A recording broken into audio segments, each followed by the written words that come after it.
Hey guys, L here. We all know by now there are three types of Haki since we've seen Oda utilize them throughout the story, especially after time skip. So, what is Haki? It's one person's spirit or spiritual energy. Haki refers mostly to ambition, drive, or will. Haki is something different from energy, life, force, vitality, and the way I comprehend it is the way to convert these feelings into energy, or to use these feelings to utilize the three categories of Haki. For example, imagine yourself running 10 miles and you need a push to reach the finish line because your body is at its limits. You get that push from your spirit, your will, your ambition. In that moment, you convert these feelings into energy, and something that looked impossible a while ago is now possible. This is how I think Haki works. To continue with, Luffy's Year 4th consumes a great amount of Haki, and when he consumes it all, he can't use it or even move properly for 10 minutes. So in this example, Haki works about the same as energy, so it can easily confuse people into thinking that Haki is something like Ki. However, they're not the same, it's just they are linked together. Life force energy with Haki, it's like body and soul, or body and mind. Remember, Haki is something that a lot of creatures have, but very few notice it. But still, it's not entirely clear what Conqueror's Haki use is exactly. The only explanation we got about it is that it's basically intimidation, yet it's highly possible to have other uses as well, thus the usual confusion among the fans. So my main focus will be on Conqueror's Haki and why someone should have it or not. For example, is it something needed to find One Piece and become the Pirate King? Is it something that gives you a boost in power, except of course knocking out scraps, or it's both? Is it something that someone needs to become king, and why? We know that Luffy has the ability to hear the voice of all things, but is it the outcome of his Conqueror's Haki, or it's because he is a descendant of the Ancient Kingdom? We've seen a power force being created when two Kings' Haki colliding with each other. So, what happens if someone does not have King's Haki? Will he lose the match, or nothing happens? These are some questions that need to be answered, so Oda should answer those. Because now we can only talk hypothetically, and because it can create what we call plot holes. Rayleigh himself gave a clear explanation about the three types of Haki and what essentially do, so if Oda decides to add things to it, then more questions come up. Did Rayleigh know or he didn't? And if he knew, why he didn't tell anything to Luffy? We also know for a fact that he knew all forms of Haki, and that he's an advanced user as well, yet despite that, he could only stall Kizaru for a while, without him using any kind of Haki. So if now Oda comes to say that the King's Haki is something powerfully related, it will create a plot hole.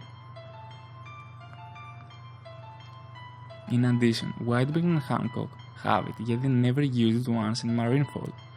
This can only mean that it's not power related, or at least it wasn't at that time.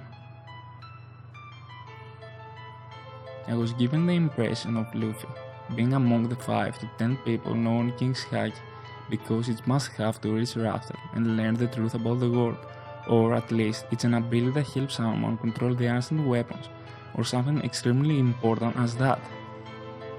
I believe in this way its importance will be even greater, and would explain the reaction of the high-ranking official when Luffy used it at Marineford, and why no one even bothered using it despite having it. Thus, the speculation begins once again. I really do hope we get a good and clear explanation. Haki is that and does that. The end. This is my main problem with King's Haki. I was told that it was something extremely rare and special, and not something power related. This would make Luffy truly special among others. I'm talking in past tense, because I think Oda had a change of heart. I always liked the idea of very few people having it, but right now it's not as rare as I thought it would be. Why should Doflamingo have it? Why should the Xinjiao have it? The flamingo is strong, but definitely not among the strongest. Xinjiao turns out to be weak and not someone really special or important in the story. Why give it to him? Do you see my point?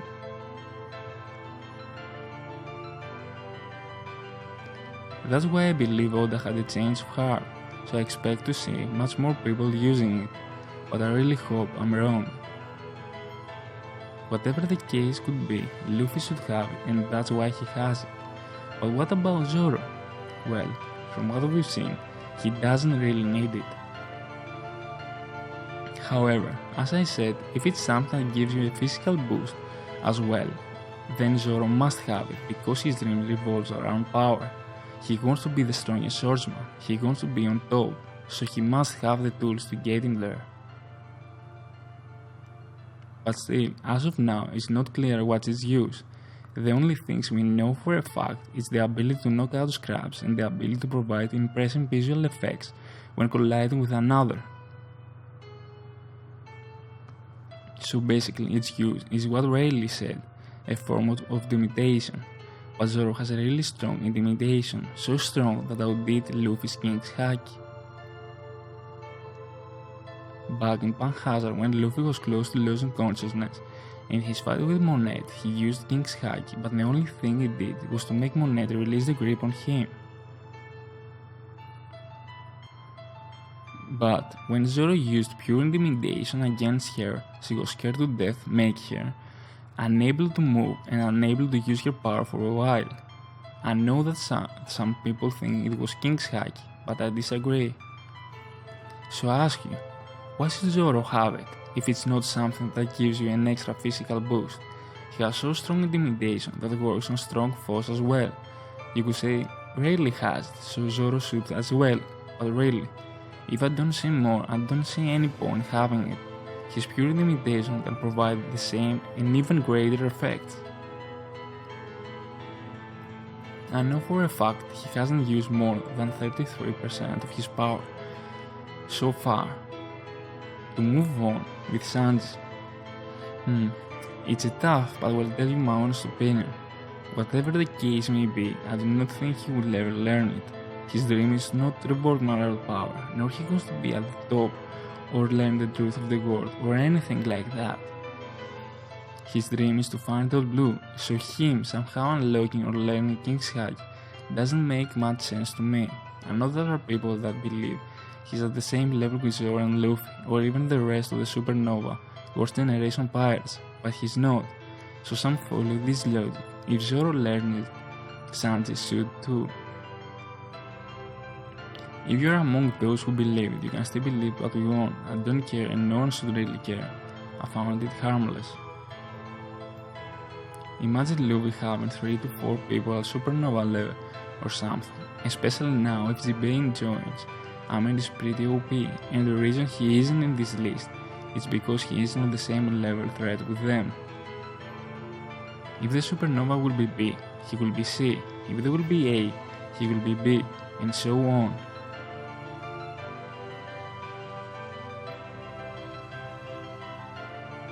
The only certain thing is that he'll get some character development and probably some power up soon. What will be, we'll see soon. Finally, Chapter Ussop. Our little coward Ussop. Together with Luffy, Zoro and Frankie, he looks very boosted in terms of power. The only thing that disappoints me is that he's still a cowardly, irritated, you know what I mean. In the manga, he's a more tolerable, but in anime, no comment. However, when it comes to King's Haki, I found it more believable for him to use it in the series than Sanji, and I'll explain why. Because he lied about having it, and we know for a fact Usopp's lies are foreshadowing for future events.